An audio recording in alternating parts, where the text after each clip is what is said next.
So Drake might have surprised us with a response diss track titled Drop and Give Me 50. And I say may have because as of the time of this recording, I don't think Drake nor his team have said that the track is real. And what I mean by that is that the leaked track surfaced online and a lot of people speculate that it might be AI generated. Rick Ross also released his diss track aimed at Drake, but I'll get into that later. Drop and Give Me 50 is frustrating because now it puts this big three beef in a bit of a hiatus because we don't know if the song is real or not. That means we don't know if the beef can continue or not. I can imagine Kendrick is sitting somewhere in a studio wondering whether or not he should respond because he himself is also confused. But for the sake of discussion, let's assume the leaked track is real and Drake is finally firing back. If that's the case, then this response is amazing. It's everything I wanted from a Drake diss track. I wanted Drake to come in full energy, no subliminals, no sneak disses, just straight violence and confidence. If Drop and Give Me 50 is real, then it's a good response because it did everything 7-minute drill was supposed to do. I've said this in previous videos, but 7-minute drill felt a bit lackluster because it was generic, and its genericness stemmed from the fact that J. Cole's heart wasn't in the beef. J. Cole saw and realized that this big three beef isn't really about the big three at all. And that's what confuses a lot of people. Most of us think what's going on in hip-hop right now is between Kendrick, Drake, and J. Cole. But that's not the truth. Judging by how things look right now, this beef is between Drake and everyone else in the industry that doesn't like him.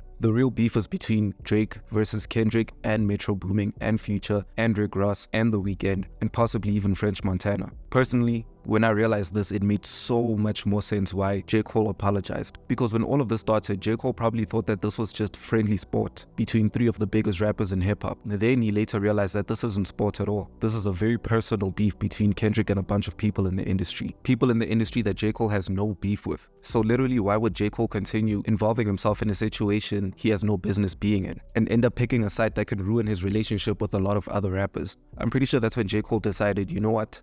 I'm out. I have everything to lose by being in this beef and I have nothing to gain by winning. And it's not even about me. The only flop is that J. Cole came to this conclusion after dropping 7-minute drill and had to retract it and apologize. But coming back to Drake, if this track is real, you can tell that his heart is in it. You can tell Drake had something to prove because he has a lot riding on this beef. Drake was rapping like he took this whole situation seriously, as he should. And the thing I loved about the track is that his disses made sense. In the song, Drake took aim at Kendrick by saying that he gave Kendrick his first Grammy. That's the energy I wanted from Drake. Because in J. Cole's diss track, his disses didn't make any sense. Saying To Pimp a Butterfly was boring didn't make sense because it's an objectively great album. But Drake insinuated that he co-signed Kendrick to be the success that he is. Agree or disagree, but this is a great diss because there's some validity behind this claim. A lot of us might not remember, and I've mentioned this before in previous videos, but there was once a time when Drake was an established, well-known mainstream rapper and Kendrick was still an up-and-coming artist. This was around the same time that Drake put Kendrick and A$AP Rocky as his openers on his Take Care tour. This was the same time Kendrick had a feature on Take Care, and if I'm not mistaken, that gave Kendrick his first Grammy. This was the same time that Drake gave Kendrick a feature verse on Poetic Justice, one of Kendrick's most successful songs when Good Kid, Mad City came out. And there's one important thing that I need to mention before continuing, but I'm a huge J. Cole fan. He's the guy I chose to rep when this beef started. I picked Cole's side.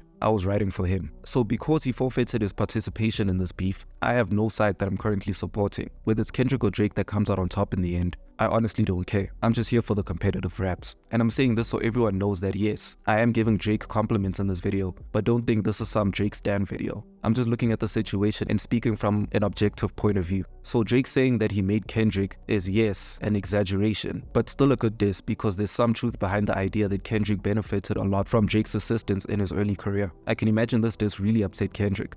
And I'm just sitting here extremely excited to hear what Kendrick's response will be, assuming the track is real. But that's not the end because Rick Ross also released his diss track against Drake titled Champagne Moments. And in it, Rick Ross basically took shots at the fact that Drake is fake hood, just a suburban boy who wants to be friends with real gangsters. Rick Ross also mentioned that Drake hates being black and had no surgery to look less black. Rick Ross also insinuated that Drake really does have ghostwriters. I don't know if the nose thing is true, but overall I suggest giving the track a listen because it is a really good song. The disses aren't amazing if I'm being honest, but Rick Ross's energy and the production are insane. The biggest things I took from Rick Ross's diss track is that, number one, it validates the theory that all the beef that's happening right now has nothing to do with J. Cole. Throughout the whole of Rick Ross's track, there was not one mention of Cole.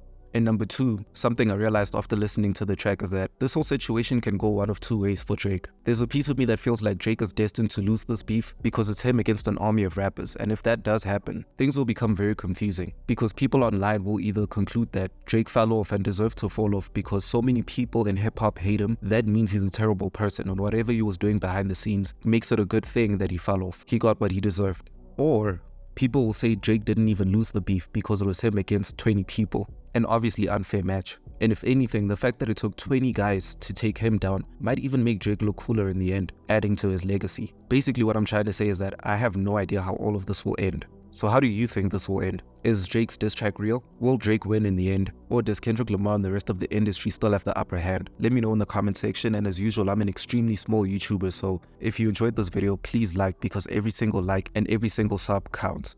And thanks for watching.